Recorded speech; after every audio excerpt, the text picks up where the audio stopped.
اعوذ باللہ من الشیطان الرجیم بسم اللہ الرحمن الرحیم۔ السلام علیکم دوستوں، welcome to my YouTube channel. دوستوں، آج ہم آپ لوگوں کو بتائیں گے قبر کے سفر کے بارے میں، جس کا پارٹ نمبر 3 آج میں شروع کرنے جا رہا ہوں۔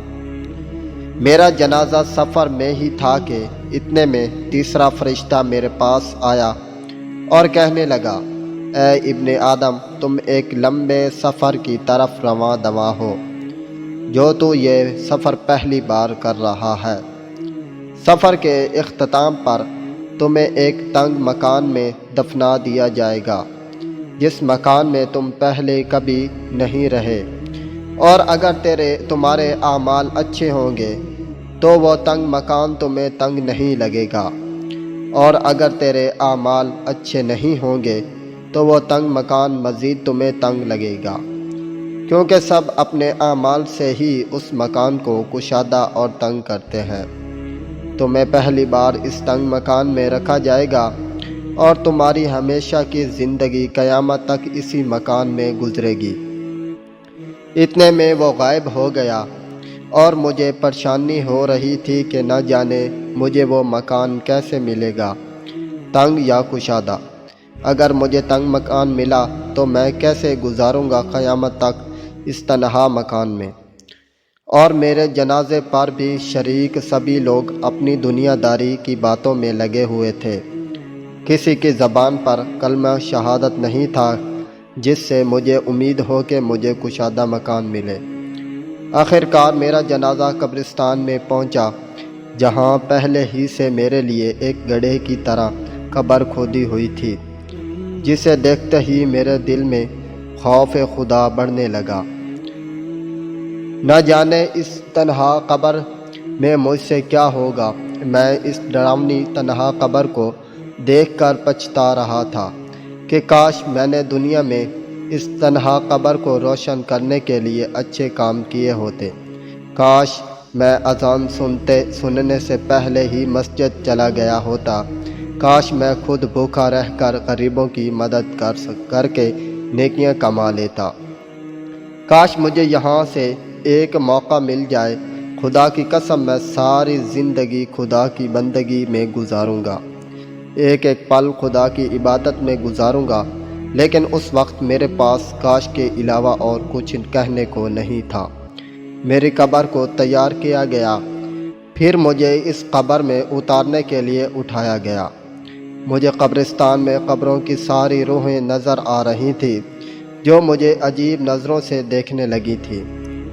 اب میں قبر میں اتر چکا تھا اور میرے اوپر مٹی ڈالنے سے پہلے میرے لیے دعا مانگی جا رہی تھی۔ میں خاموشی سے انہیں سن رہا تھا۔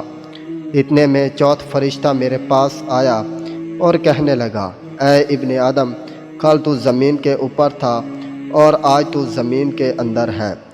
کل جب تو زمین کے اوپر تھا تب تو ہر چیز میں آزاد تھا، چاہے گناہ کرتا یا ثواب۔ زمین پر تمہیں آزاد چھوڑا گیا تھا، لیکن اب تو زمین کے اندر ہے اور جہاں تیری کوئی مرضی نہیں چلنے والی، یہاں صرف تیرے اعمالوں کو دیکھ کر مرضی چلے گی۔ اگر تیرے اعمال اچھے ہوں گے تو تم یہاں بھی آزاد اپنی مرضی سے یہاں کی زندگی گزارو گے، اور اگر تیرے اچھے اعمال نہیں ہوں گے تو پھر ہماری مرضی چلے گی۔ اے ابن آدم، تو زمین پر بڑا اکڑ کر چلتا تھا، تو آج زمین کے اندر خاموش کیوں ہے؟ تمہیں معلوم بھی تھا کہ ایک دن یہاں آنا، تو پھر اکڑ کس بات کی تھی؟ کیوں خدا کو بھول کر خود ہی فیصلے کرنے والے بن گئے؟ زمین کے اوپر کیوں لوگوں کے لیے زمین تنگ کر دی تھی؟ کیوں مظلوموں پر ظلم ڈھاتے تھے؟ وہاں سب سے محبت کیوں نہیں کرتے تھے؟ کاش تم نے وہاں تکلیف برداشت کی ہوتی تو آج یہاں تمہیں تکلیف نہ ملتی۔ وہاں تم نے اگر مدد کی ہوتی تو آج یہاں تیری بھی مدد ہوتی۔ تم نے وہاں رحم کیا ہوتا تو آج یہاں تجھ پر بھی رحم ہوتا۔ وہاں تم نے معاف کیا ہوتا تو یہاں بھی تمہیں معاف کیا جاتا۔ کیا تم بھول چکے تھے کہ خدا کی مرضی سے یہاں بھی تم نے آنا ہے۔ اس کے کڑے سوالوں سے مزید میری روح کو خوف ہونے لگا تھا۔ اب میرے اوپر مٹی ڈالی جا رہی تھی۔